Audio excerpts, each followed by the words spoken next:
Perkenalkan, nama saya Maulana Faris Hidayat dan biasanya dipanggil Maulana. Asal saya dari kota Merauke, dari provinsi Papua Selatan. Tetapi saya bukan orang asli Merauke. Saya sebenarnya adalah campuran dari suku Jawa dan suku Papua.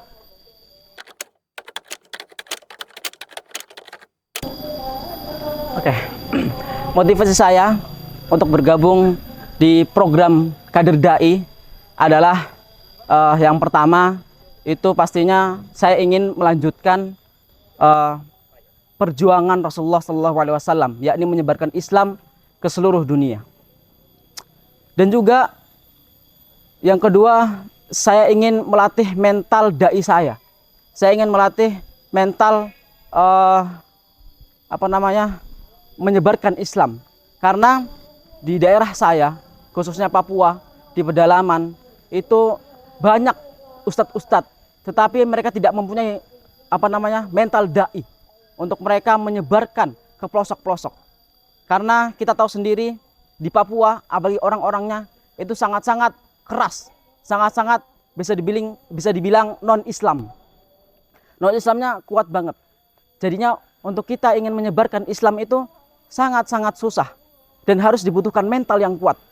Maka dari itu saya ke sini jauh-jauh dari Merauke, saya ke Jawa, saya bergabung di program Kader Dai untuk melatih mental dai saya agar saya nanti bisa menyebarkan Islam hingga ke pelosok Nusantara.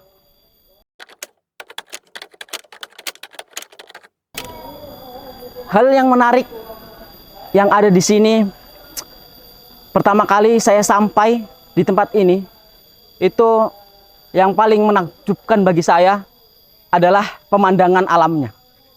Karena di Merauke khususnya itu rata, jadi nggak ada gunung sama sekali.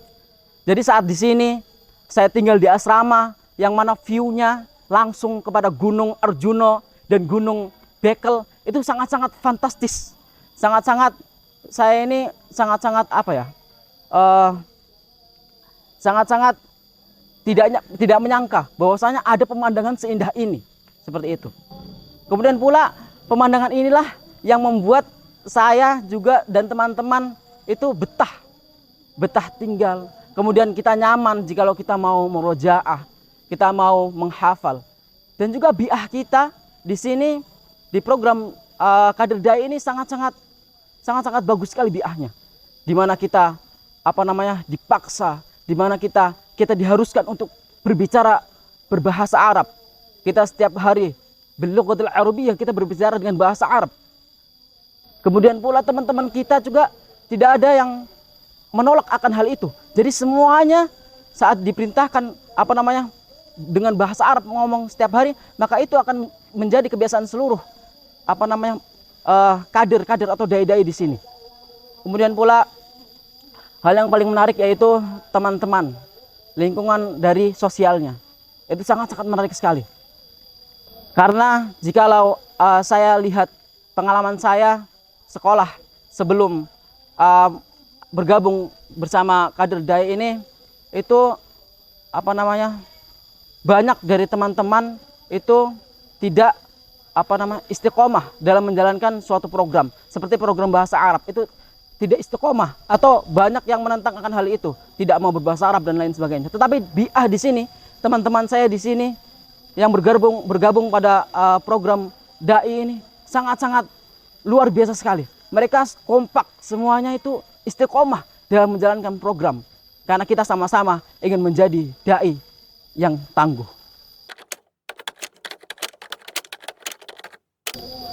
Harapan saya setelah selesai dari program Kader Dai ini, pertama kali yang saya ingin lakukan adalah kembali ke kampung halaman saya. Karena sebelum saya berangkat ke sini, saya mendapatkan beberapa tawaran untuk mengajarkan ngaji di kampung saya. Akan tetapi saat itu, saat berdempetan dengan waktu saya saat ingin berangkat ke sini. Maka dari itu saya melihat di kampung saya saja itu sangat minim guru ngaji.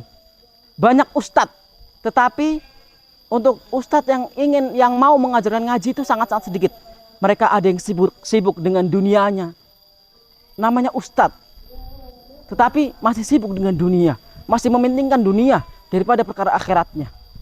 Kemudian pula di kampung halaman saya juga masih sedikit dai-dai yang bermental baja, dai-dai yang bisa sami'na wa ata'na untuk menjalankan tugas. Karena kebanyakan para dai-dai atau para ustadz-ustadz yang ada di sana, mereka saat disebutkan suatu daerah di pelosok Papua, itu hatinya sudah kecil, sudah takut akan orang-orang yang di sana. Bagaimana nanti diterima atau enggak, nanti saya kena busur atau enggak, seperti itu.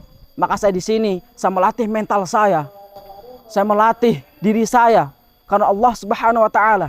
Saya ingin menyebarkan agama Allah Subhanahu Wa Taala di seluruh pelosok Nusantara, termasuk pelosok-pelosok Papua juga. Cukup sekian dari saya. Syukran ala husni istima'ikum wa ihtimamikum. Wassalamualaikum warahmatullahi wabarakatuh.